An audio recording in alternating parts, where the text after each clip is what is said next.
Hello, welcome back to Monster Train. In today's episode, it is 7:20. Yeah, I'll tell you what time it is. Fine. Today you can hear. Tomorrow, I don't know. We'll see. How you doing? I'm fine. Thanks for asking. Don't know where my day went today. What did I do today? I don't know. I put some time into making sure I spent like a good few hours getting my thumbnail right for Gordian Quest and setting some videos to upload. Yeah, and then I wrote out a list of tasks. I did a little work on my project. That's it. That's what I did today. Anyway, hope you're well. I'm fine. Go check out Gordian Quest if you are so inclined. First episode went up yesterday. Should be going up daily for a little while now. Game is very fun. I hope it does well. I really do. I would love to play that game for a long time, but we'll see. Sort of similar to, I mean, actually not similar to Grifflands. Grifflands I ended because I was not having fun playing the game anymore. Uh, but I see a lot of parallels to Grifflands, but I just like Gordian Quest a lot more.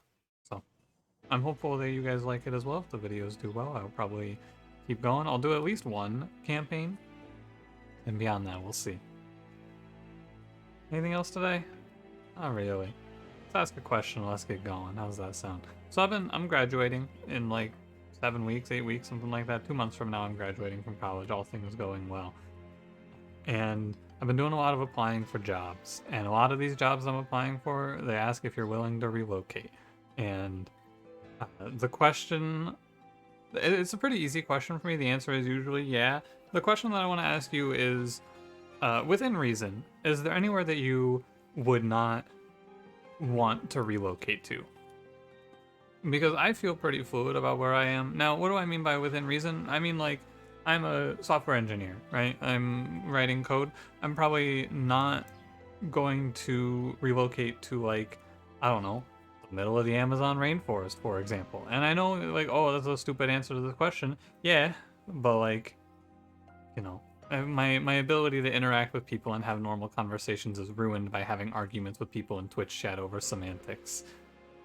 Me personally, the inspiration for this was I applied for a job and they asked if I'd be willing to move to North Carolina, and that was the first one. All of the other ones, like California, Washington, Texas, I thought a little bit about, but you know, it was Austin, so I was like, it's probably okay. North Carolina though, I don't know, man. That's a tough call. That's a big ask. You let me know if you interesting. Well, one of the things I think would be interesting is if you live overseas, or not overseas, I guess, but if you don't live in the United States, I'd be interested to hear if there's any like towns or countries that you wouldn't want to move to within your area, because that's what I think is that is kind of what I think is interesting. But if you do live within the United States, you can just tell me what state would you not move to. It's Ohio. I would never go to Ohio. You can't make me. Don't forget to like, comment, subscribe. Exile melting, Hellhorned, explosive, spell shield, sap, explosives. Oh God. Welder Helper Subsuming Blade. It's a little fade with a Welder Helper start, so if there's a spikes option here, this is probably going to be the fastest run of all time ever. Maybe not quite, but we'll take prototype here. Not quite because I spent some time talking. Yeah, a little Icarus. Alright, kick back. I'm going to lean back in my chair. Clergy combat here would be ideal. Oh my god. No trial. As long as I draw a Welder Helper in the first 3 turns, this run is basically over if I draw a Welder Helper on this turn or the next. Yeah, okay. Everyone, this is like the most optimal start I could possibly imagine. This is, like, hands down, this is an unbelievably blessed start. Like, through the roof. It is hard to handcraft a better opening than this to a run of Monster Train. Just, you'll see if you think I am overselling, perhaps. You will see here. Fate is going to clean up in this combat. We're at 25. We're at 27 spikes leading the first combat. All right. I love this type of run. I think it's very fun. I think it's very enjoyable. And it's nice every now and then to just kind of, you know, kick your feet back. Monster Train's been throwing me a few softballs lately, and I appreciate it, Monster Train. Oh man, there's even an endless here that I can afford. Oh my god. Look at that, man. Now, 25. Oh, I can take this relic, skip it, and get burnout 1. That's pretty good, isn't it? Now I have an endless burnout 1 welder helper with, oh my, and it's another clergy combat. So this one's not as free. It is possible. One, I took pack shards, so it's possible that this one can get away from me a little bit. The only thing that happens if it gets away from me here is, and it's interesting. You can maybe just kill Reform Fade here and say, the welder helper line is cool, but what if I miss, right? Because I have one less turn. Oh, you know what I do here? Never mind. I know what I do here. Fade goes top floor. You remove the potential miss here, or not remove, but lower the potential for missing by just killing the haster. I lose 1 round of potential. I take a slay from myself, basically. But it gives me an extra turn of setup, and if there's no answer here, like if I don't draw it, I'm not taking a ton. Yeah, sometimes this happens, it's fine. This was a risk I was ready to take. It's fine, I believe. Now you think about 1, 2, 3, 4. You think about how much do you want to greed here. It's like, I think that the play is actually going to be we sack a little bit of pyre health here to ping Reform Fade. She'll kill 4. We're going to take... basically, the alternative play is to ping the 5 HP enemy. But that would lead me to, what? I'm only saving... I think I'm saving a similar amount of HP in doing it this way. But an extra burnout round on Fade. Wow, what the hell? Welder Helper? What are you doing, man? Where is this guy? Fine.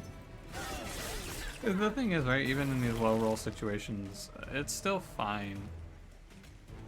Even if my man here taking his sweet time to get here, what the hell? I guess I could whip here? No, that's fine. You know, putting an Entombed Explosive there, no, it was better. It was fine because it's removing the option of, or it's adding more outs if I miss Little Fade more accurately. But also optionally I miss Little Fade. It doesn't matter. Don't think about it too hard. Don't worry about it so much. We don't add cards to this deck. I can add Welder Helper actually. That card is worth adding. But other than that one, it's not really super worth. I'm gonna go look for increased armor gains, I suppose. Firebox. Well, I'll take Firebox. I don't think Impsicle is very worth it because I have to play the Imps, which will eventually get in my way.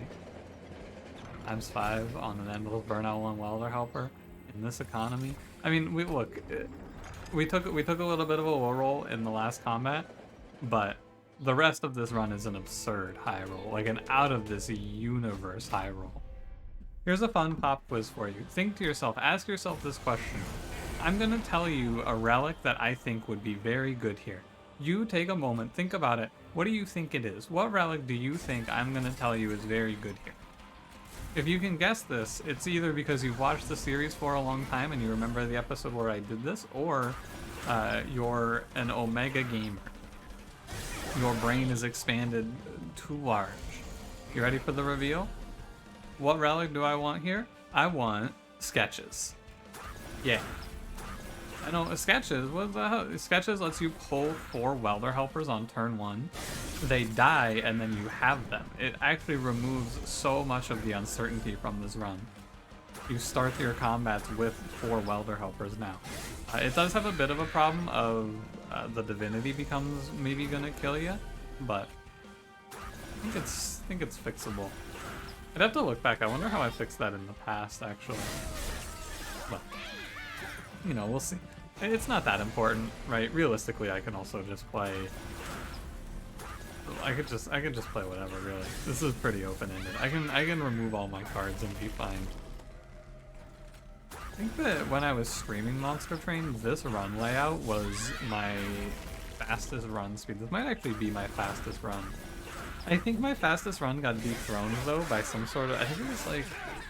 I think it might have been like a deranged brute horned warrior combo or something like that. I don't know, it was something real out of left field that got very strong.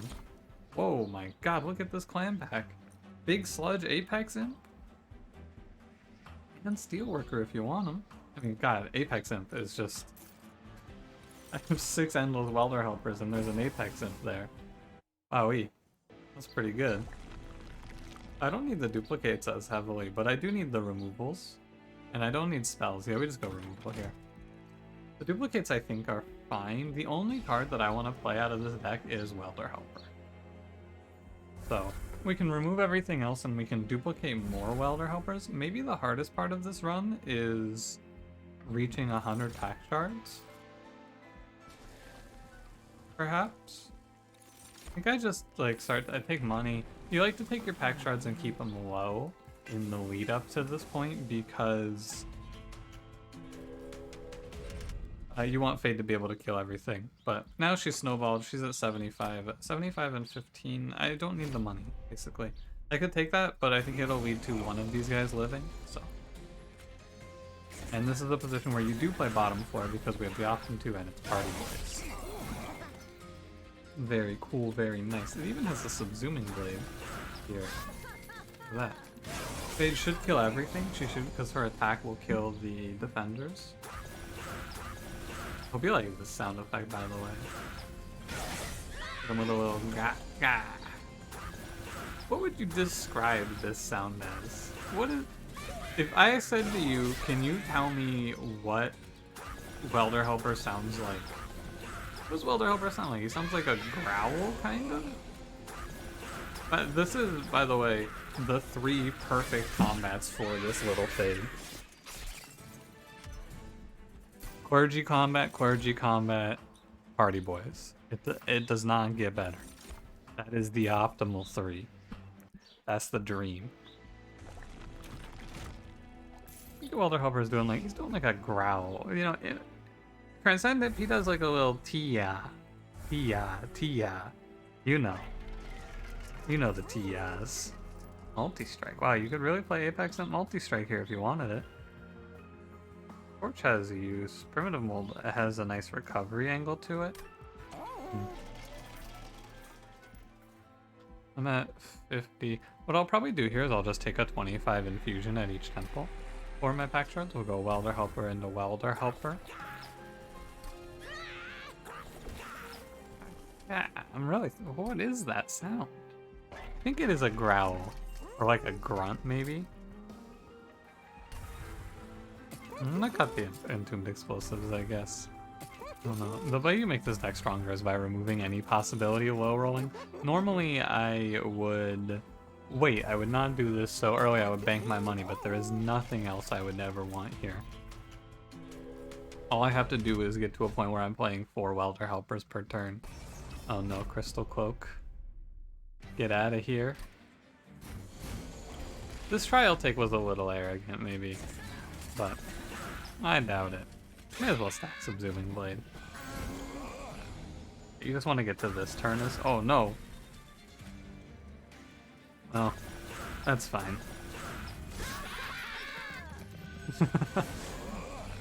That's I lost. Yeah, I lost an imp there. No, I lost a sleigh there, and I lost 80 armor. The 80 armor doesn't matter. Missing the sleigh though, that's kind of sad. Yeah, we're generating 80 armor per turn, so I doubt. The only thing that'll ever really get past me here is 2 enemies with 0 attack, right? Because Fade will kill a front enemy with 0 attack 100% of the time. But a second enemy that doesn't attack...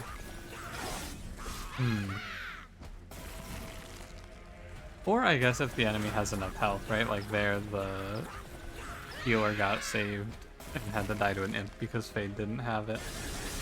I know it doesn't matter there, but I shouldn't play the imps in Relentless if I get an X, because there's maybe a chance that they'll get the kill. It's a small chance, mind you, but it's there. Impish Scholar. This is maybe gonna be like, I don't know, I'm always bad at estimating how long a run is gonna be, I feel, at this point, but also, like, we're cruising, man, and there's not a whole lot of decisions to, I mean, there are no more decisions to make, more accurately. It's just a matter of double checking my count, which I will do one more time, just to be sure. This is 100. Go to Hellvent. I really don't want to duplicate anything either. I'm going to take the deck down as low as I can get it here. I think I should realistically be able to get it to around probably 12. because I'm only prioritizing one thing from here on. Could have dodged the Ember Drain, I guess. There is a reason to dodge the Ember Drain, because 4 energy, I want to play 4 imps, but if I have Ember Drain, I can only play 3. Is that Key Bindings run? I don't think this is a Key Bindings run. I don't use Key Bindings in Monster Train, except for when I'm doing something where it's guaranteed, like an infinite. And of course the reason for that is because there's no key numbers. One of those things that just kind of has fallen to the wayside, but back in the day I used to champion 4 very heavily. I would have loved for Monster Train to give me the option to put hotkey numbers above my cards. Would have really appreciated that, but we never got it. It's a shame, but I kind of figured they would put it in because it seems like the sort of thing that you put with controller support, right? It feels like something that you could put in pretty easily, but I don't know.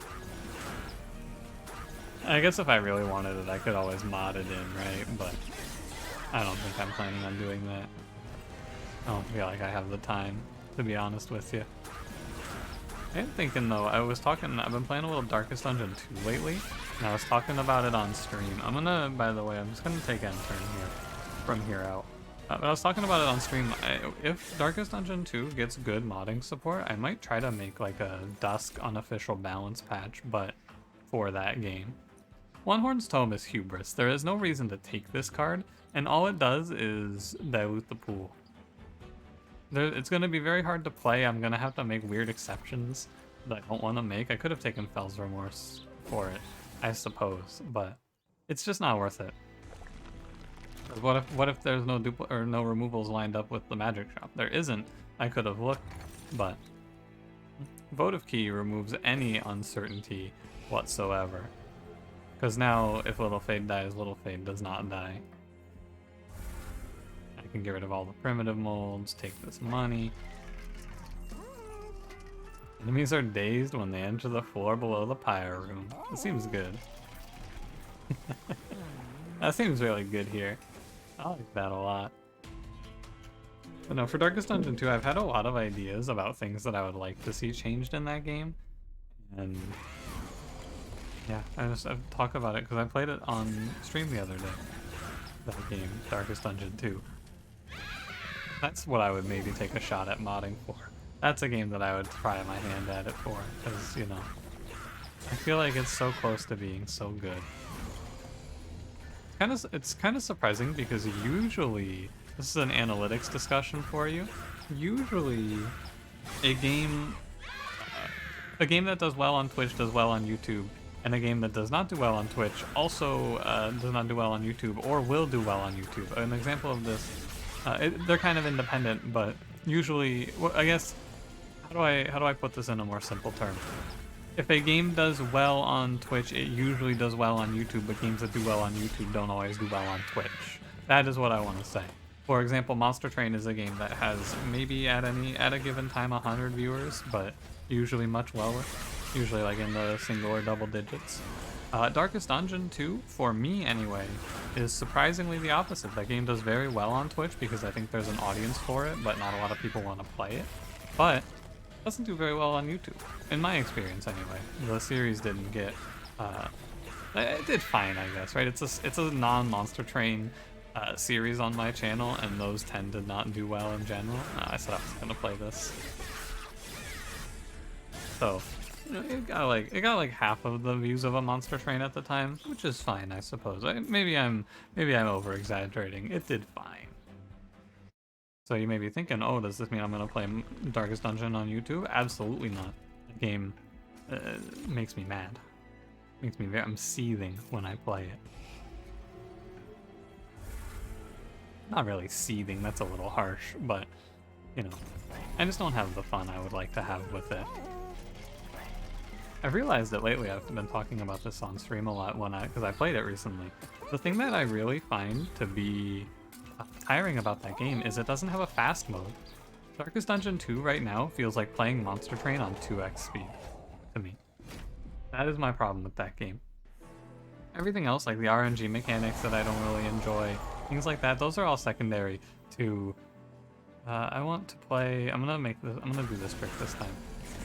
All of the other things that I feel about that game, though, all the negatives like the frustrating RNG, the weird difficulty scaling, all of that stuff is secondary to, man, like it's so slow. I wonder if maybe I'm impatient, but I guess what it is Monster Train actually suffers from the same thing a little bit, now that I think about it. This run is an example of the exact sort of thing I'm about to talk about in regards to Darkest Dungeon 2. But I guess in this game it's, I don't know what the difference is.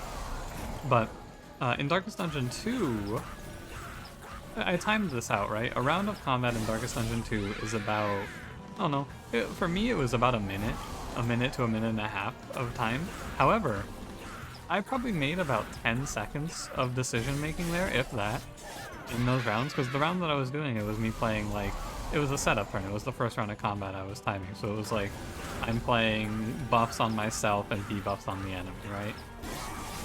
And that took me, so it was just me clicking on the ability and going, yeah, do this, yeah, do this, yeah, do this, we're setting up, right?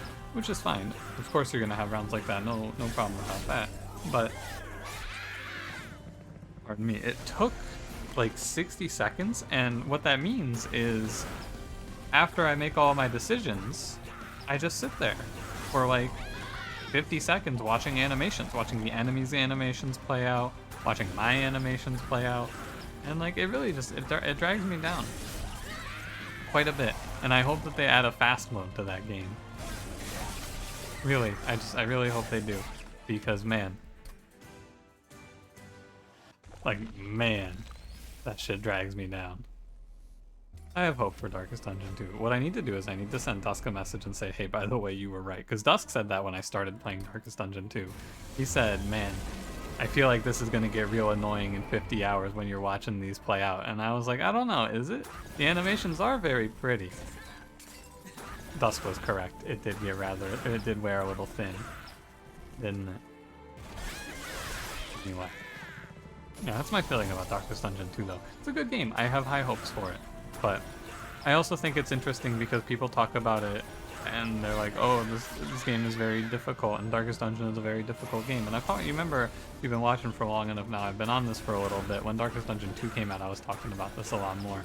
But I don't really think that Darkest Dungeon is a particularly difficult game. Darkest Dungeon 1, that is. After having played through it twice, I think it's just, it's very punishing to finish a game.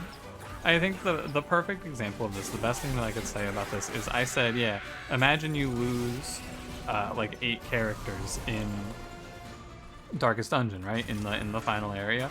Imagine you go in and you get screwed. You have a bad roll of things, you don't know the mechanics because you're going in blind, and you lose your whole party. That sucks, man. Like, you lost the campaign. And someone pointed out to me, hey, you know that, like, unless you're playing on the highest difficulty, there's not even a timeout effect in that game, right? And I was like, oh, is there? Huh. Well, I mean, who the hell is gonna retrain their party, though, right? Hey, you hit me, by the way. What the hell? It's gonna play the armor. Who is gonna come back from that situation and go, yeah, you know what I want to do? I want to rebuild from the ground up. You know what? Monster Train, Slay the Spire, Darkest Dungeon? I'm in. I'm rebuilding from the ground up here. I'm gonna start back at point zero. No one's gonna do that. It feels terrible. That sucks. I hate that. And so, like, it really, it's a shame, but I thought it was funny that I didn't realize that you didn't lose the game if you lost a maxed out party. You're just gonna quit playing because no one's gonna replay that shit, man. I would honestly rather start the entire game over than replay that shit. That was a personal best for runtime, and I spent like a minute on the start screen. Holy moly, man. This is gonna be probably the fastest episode on record. Anyway, Darkest Dungeon's an interesting series. It's a lot of fun, and it has a great grim dark aesthetic, but it's also just like really frustrating, and I think the community is kind of 50-50 sometimes with their opinions. Anyway, thanks for watching. If you enjoyed, don't forget to leave me a like. Subscribe if you want to see more sub 25-minute episode. Wowee. I'll see you in the next one. Have a good one.